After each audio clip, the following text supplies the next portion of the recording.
बनाया गया है। अब से कुछ देर बाद कर्तव्य पथ, भव्य परेड, सांस्कृतिक झांकियों और सैनिकों के इस शानदार प्रदर्शन का मंच बन जाएगा। पूरा देश अब उन दृश्यों का गवाह बनने वाला है जिसकी प्रतीक्षा साल भर रहती है, जब हम मनाते हैं अपना गणतंत्र दिवस। Namaskar and joyous Republic Day greetings from Kartavya Path, New Delhi. As the morning sun begins its daily journey across this part of the globe, more than 1.4 billion Indians wake up to a very special day. A day that dawns in all the colors of nationhood. A day that gives wings to patriotic sentiment. A day that holds in its embrace history, hope, and harmony. And of course, a day when the largest democracy in the world comes together to celebrate its Republic Day, the 26th of January. Ever since we arrived here this morning, a steady stream of people, snug and cozy in their warm winter wear, have been making their way into the enclosures, uniquely named this year after the revered rivers that crisscross this diverse and nature-blessed nation we call home. 23 flowing, life-giving landmarks from the Brahmaputra, Ganga and Godavari to the Mahanadi, Periyar, Kosi and Krishna.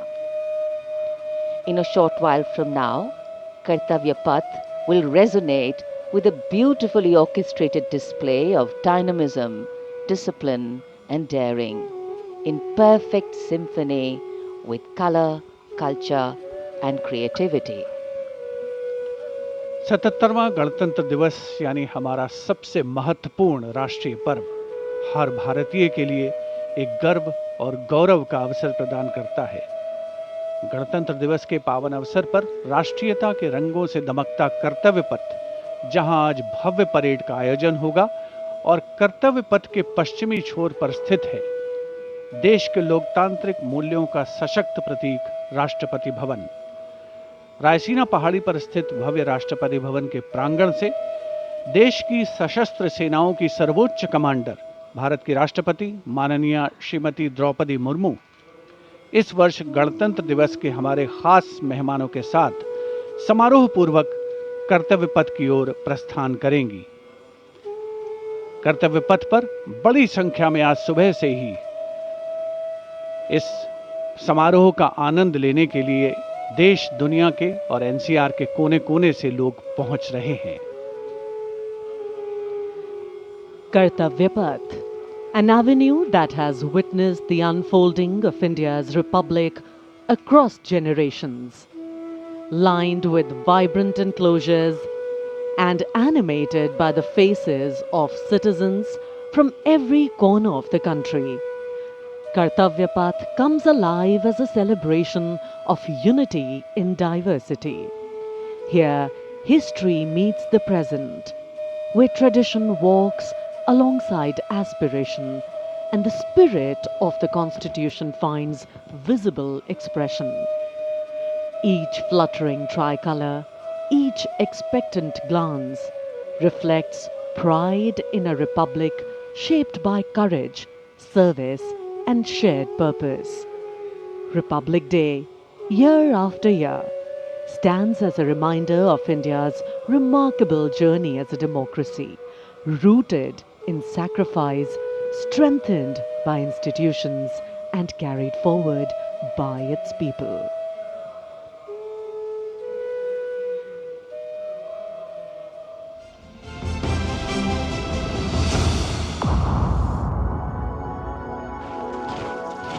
कुछ तिथियां calendar पर नहीं होती, वे देश के मस्तिष्क पर अंकित होती हैं।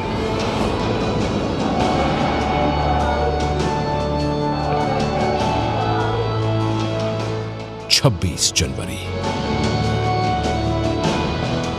India, that is Bharat, shall be a sovereign democratic republic.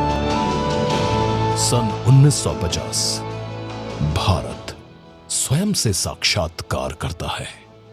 संविधान को धारण कर एक राष्ट्र गणराज्य बनता है।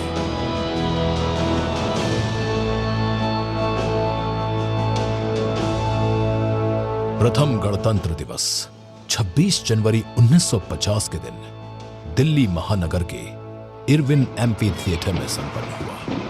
President of the Republic of India, Dr. Rajendra Prasad arrives to take the salute at a march past. गौरवपूर्ण पल जब भारत के पहले राष्ट्रपति डॉक्टर राजेंद्र प्रसाद ने ध्वज फहराकर परेड की सलामी ली। क्या गौरवपूर्ण पल रहे होंगे जब जाने माने शिक्षाविद, दार्शनिक और विचारक डॉक्टर सर्वपल्ली राधाकृष्णन ने भारत के द्वितीय राष्ट्रपति की हैसियत से गणतंत्र दिवस परेड की सलामी ली होगी।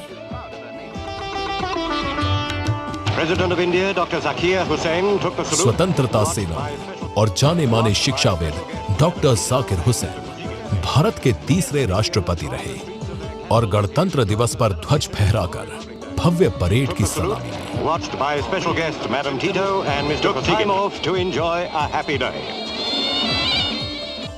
राजनेता और राजनयिक रहे वीवी गिरी भारत के चौथे राष्ट्रपति रहे, जिन्होंने गणतंत्र दिवस परेड के दौरान चली आ रही परंपरा को आगे बढ़ाया।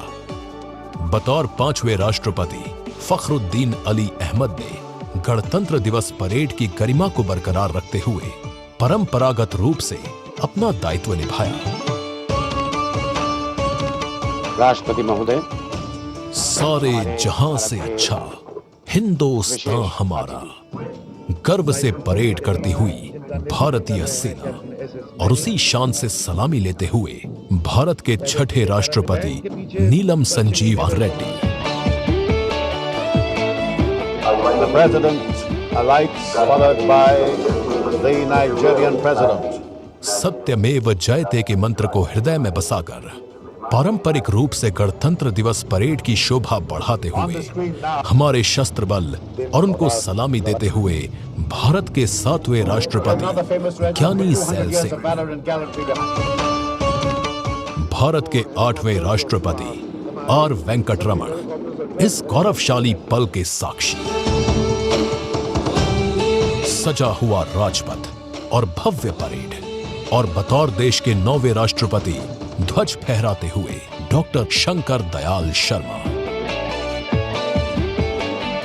गणतंत्र दिवस परेड को देखने हर बार बड़ी तादाद में लोग उत्सुक रहते हैं और परेड की सलामी लेते हुए भारत के 10वें राष्ट्रपति के.आर. नारायणन, 11वें राष्ट्रपति के तौर पर देश के जाने माने वैज्ञानिक और जन जन के प्रिय डॉक्टर एपीजे अब्दुल कलाम, महिला सशक्तिकरण की एक और उदाहरण बनी भारतीय सेना की सुप्रीम कमांडर और देश की 12वीं राष्ट्रपति प्रतिभा पाटिल। बतौर 13वें राष्ट्रपति एक कुशल राजनीतिज्ञ प्रणब मुखर्जी ने राजपथ पर गणतंत्र दिवस परेड की सलामी ली। 14th President of India. Ramnath Kovind Bharat के 14वें राष्ट्रपति देश के नागरिकों के साथ ये राष्ट्रीय पर्व मनाते हुए गणतंत्र दिवस महज एक औपचारिक समारोह नहीं बल्कि देश की आन बान शान के लिए त्याग और सेवा की हर नागरिक की कामना है। भारत की महामहिम राष्ट्रपति द्रौपदी मुर्मू गौरवपूर्ण भाव के साथ इस संकल्प को दोहराते हुए विशाल परेड की सलामी लेते हुए वंदे मातरम की भावना की गूंज भारत के कोने कोने में सुनाई दे रही।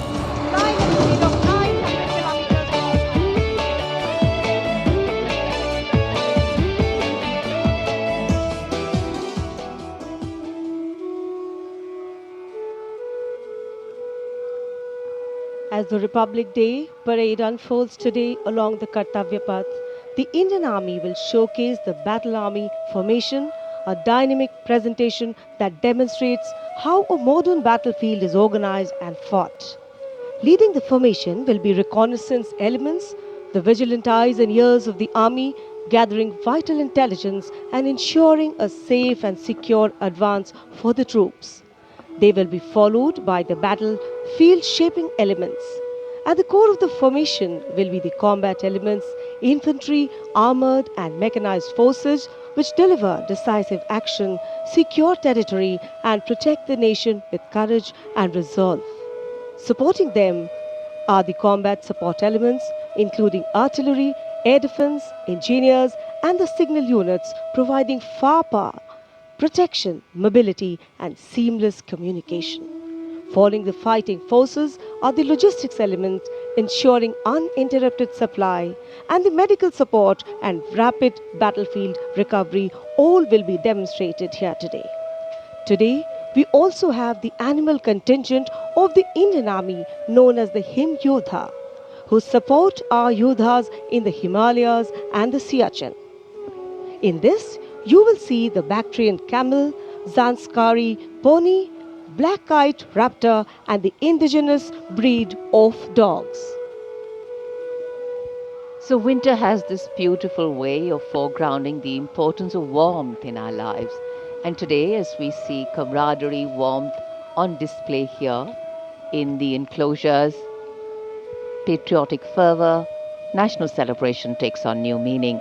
This year's Republic Day theme is based on the 150th anniversary of our national song, Vande Mataram. During the period of oppressive British rule, the one revolutionary poet who dared to give voice to the soul of the motherland was Bankim Chandra Chattopadhyay. Vande Mataram, Mother, I bow to thee, soon became a war cry for freedom. And today the central area opposite the saluting base has been decorated in tune with this year's theme with a beautiful rangoli displayed on your screens. सन 1923 में तेजेंद्र कुमार मित्रा के बनाए चित्रों की एक album Vande Mataram चित्राधार Kanpur से छपी। इसमें वंदे मातरम गीतों को चित्रों के माध्यम से दर्शाया गया था। उन्हीं चित्रों को यहां कर्तव्य पथ पर दीर्घाओं के पीछे व्यू कटर के तौर पर लगाया गया है। इन चित्रों के साथ राष्ट्रगीत वंदे मातरम के छंद भी इनमें शामिल हैं। वंदे मातरम के 150 वर्ष मनाते हुए ये एहसास सहज ही हो जाता है कि ये राष्ट्रगीत राष्ट्र की आत्मा की भी आवाज है। वंदे मातरम।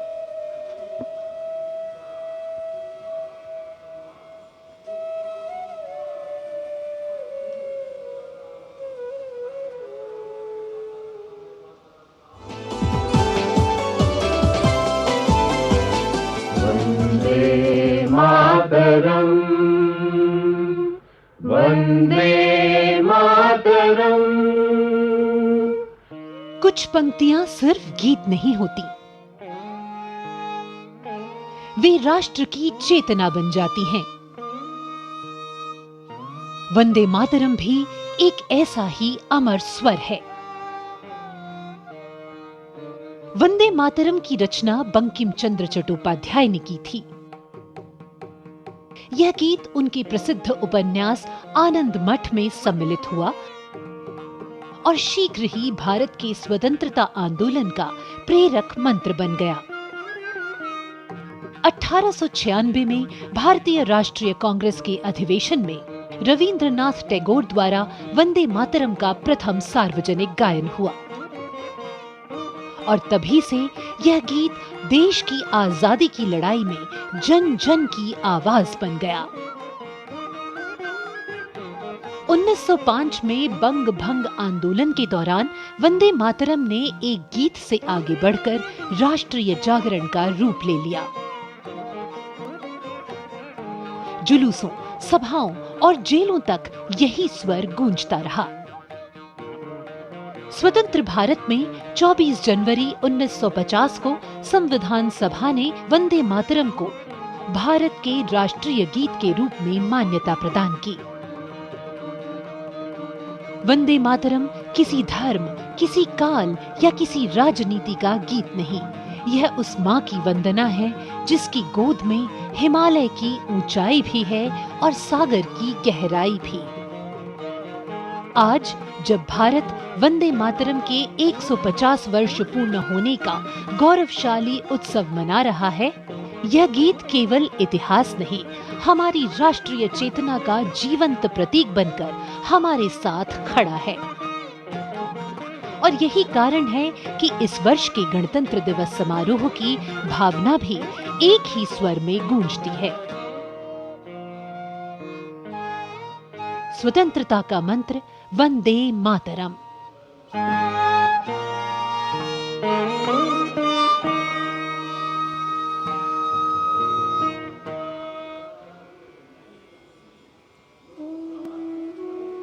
देश के 77वें गणतंत्र दिवस का मंत्र है स्वतंत्रता का मंत्र वंदे मातरम और साथ ही समृद्धि का मंत्र आत्मनिर्भरता। इस बार के गणतंत्र दिवस समारोह को यादगार बनाने के लिए विशेष प्रयास किए गए हैं और आज कर्तव्य पथ पर राष्ट्रीय जीवन के हर क्षेत्र से आए लगभग 10,000 विशेष अतिथियों की उपस्थिति इस समारोह को अनोखी गरिमा और चमक प्रदान कर रही है। माननीय प्रधानमंत्री श्री नरेंद्र मोदी हर महीने के आखिरी रविवार को मन की बात कार्यक्रम में देशवासियों से संवाद करते हैं। मन की बात के प्रतिभागी भी आज कर्तव्य पथ पर राष्ट्रीय पर्व के इस समारोह में जुड़ रहे हैं और अपने आप को गौरवान्वित महसूस कर रहे हैं। The camera now captures another vibrant section of the enclosures along Kartavya Path, especially Godavari enclosure, where the cultural diversity of India finds graceful expression.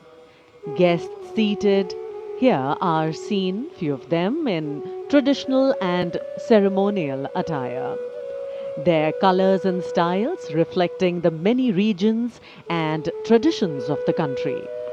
Also present are few specially invited couples from each state and union territory dressed in their respective traditional attire. Together, they lent Kartavya Path a distinctive elegance, symbolizing the unity and diversity that lie at the heart of the Republic. पूरा central vista एक विशाल canvas बन गया है। कर्तव्य पथ पर समाज के हर वर्ग का प्रतिनिधित्व है। यहाँ पर हमारे विदेशी मेहमान भी पधारे हुए हैं। जैसा कि हम सब जानते हैं, गणतंत्र दिवस एक खास मौका होता है और इस बार तो यूरोपियन काउंसिल के अध्यक्ष और यूरोपियन कमीशन के अध्यक्ष हमारी मेहमान हैं। दो खास मेहमान, इनके साथ आया हुआ प्रतिनिधिमंडल भी यहाँ मौजूद।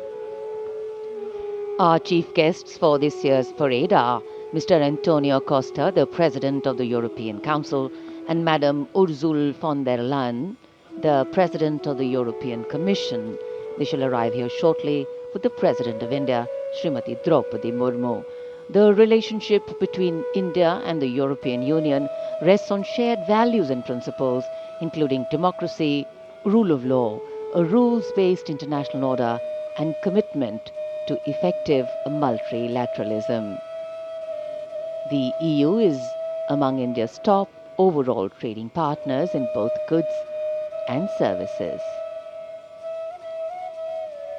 The enclosures now packed with people from all walks of life, people who have come here to not only celebrate together, but to show unity in diversity.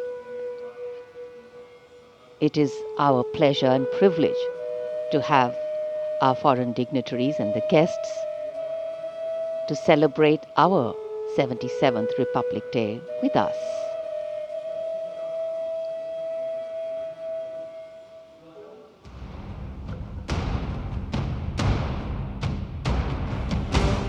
आर्थिक और वैश्विक पटल पर भारत एक मजबूत और भरोसेमंद सहभागी के रूप में उभर चुका है। भारत की ओर से यह साफ संकेत है कि वो अपने देश हित के लिए वैश्विक स्तर पर हर पहल के लिए तैयार है। यूरोपीय संघ के साथ चल रही वार्ता भारत की इसी नीति के आलोक में एक बड़ा कदम है। यूरोपीय संघ 27 देशों का राजनीतिक और आर्थिक गठबंधन है। कई वर्षों से भारत और यूरोपीय संघ के बीच व्यापार, निवेश, डिजिटल क्षेत्र, विज्ञान, प्रौद्योगिकी, जलवायु परिवर्तन जैसे क्षेत्रों में साझेदारी के लिए लगातार बातचीत चल रही है। 26 जनवरी 2026 को अपने 77वें गणतंत्र दिवस पर दिल्ली में आयोजित होने वाली भव्य परेड के लिए भारत ने यूरोपीय संघ के शीर्ष नेतृत्व की 2 बड़ी शख्सियतों को बतौर मुख्य अतिथि आमंत्रित किया है। यूरोपीय आयोग की अध्यक्ष उर्सुला वॉन डर लायन और एंटोनियो कोस्टा यूरोपीय परिषद के अध्यक्ष। Ursula von der Leyen German राजनेता हैं और क्रिश्चियन डेमोक्रेटिक यूनियन पार्टी की सदस्य हैं। वो न केवल यूरोपीय आयोग की पहली महिला अध्यक्ष हैं, बल्कि जर्मनी की पहली महिला रक्षा मंत्री भी थी। वो 2019 से यूरोपीय आयोग की अध्यक्ष के रूप में अब अपना बहुमूल्य योगदान भी दे रही हैं। एंटोनियो कोस्टा एक वकील और राजनेता हैं। 2015 से 2024 तक ये पुर्तगाल के प्रधानमंत्री रहे और सोशलिस्ट पार्टी में महासचिव के हैसियत से भी अपना योगदान दिया। 2024 में इन्होंने यूरोपीय परिषद के अध्यक्ष का पदभार संभाला। पिछले कुछ समय से टैरिफ को लेकर विश्व बाजार में हो रहे उथल-पुथल के बीच भारत यूरोपीय संघ के साथ एक नए ऐतिहासिक कदम पर मुहर लगाने जा रहा है, एक नया भविष्य रच रहा है। भारत और यूरोपीय संघ के बीच फ्री ट्रेड एग्रीमेंट अब समझौते के कगार पर है और ये समझौता व्यापार और निवेश के दृष्टिकोण से भारत के लिए बहुत बड़ी उपलब्धि होगा। भारत यूरोपीय संघ के लिए एक नया भरोसेमंद पार्टनर होने जा रहा है। 27 जनवरी 2026 को हो रहे भारत और यूरोपीय संघ शिखर सम्मेलन से दोनों पक्षों के लिए निवेश और बाजार के लिए एक नए सुनहरे सफर की शुरुआत होगी, ऐसी आशा जताई जा रही है। कुल मिलाकर देखें तो भारत के आत्मनिर्भर होने और वैश्विक मंच पर बड़ी ताकत बनने के संकल्प को केंद्र में रख भारत का विश्व की तीसरी आर्थिक शक्ति बनने की ओर महत्वपूर्ण कदम, और साथ ही कुछ देशों पर अपनी निर्भरता कम करने की एक सोची समझी पहल।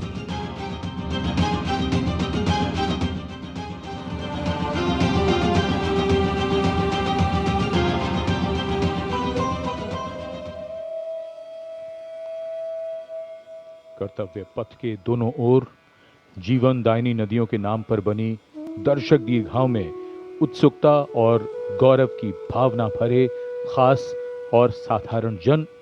इस बार 10,000 विशेष अतिथियों को आमंत्रित किया गया है, जिससे समाज की व्यापक भागीदारी हो रही है।